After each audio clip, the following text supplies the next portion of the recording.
సమ్మక్క సారలమ్మ జాతర ఘనంగా జరుగుతోంది. మొన్ననే రేవంత్ కూడా అక్కడికి వెళ్ళి హాజరయ్యి మొక్కు తీర్చుకోవడం, తన మనవడు కలిపేసి దాదాపు 68 కిలోల ఏదైతే బెల్లం సమర్పించుకోవడం ఇదంతా జరిగింది. అయితే ఇప్పుడు నటి టీనా శ్రావ్య సమ్మక్క సారలమ్మ ఆలయానికి వెళ్ళారు, దర్శనం చేసుకున్నారు.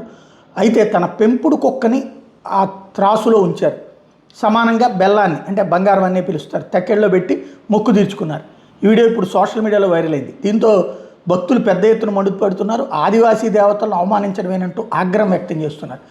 అయితే దీని మీద స్పందించిన టీనా తల్లి మాత్రం మొక్కులో భాగంగానే ఇలా చేశామని చెప్పుకురావడం అన్నటువంటిది ఇక్కడ కీ పాయింట్. అంటే ఇక జంతువులకి సంబంధించి కూడా ఇట్లా చేయొచ్చా అంటే, ఆదివాసీ దేవతలు జంతువుల్ని కూడా ప్రేమిస్తారు అన్నటువంటి పాయింట్ ఇప్పుడు వాళ్ళ కుటుంబం చెప్పుకొస్తోంది. అదే సందర్భంలో కొంతమంది సమర్థిస్తున్నారు, కొంతమంది వ్యతిరేకిస్తున్నటువంటి పరిస్థితి అయితే ఉంది. ఇది పెద్ద చర్చకి తావిస్తున్నటువంటి అంశం అవుతోంది.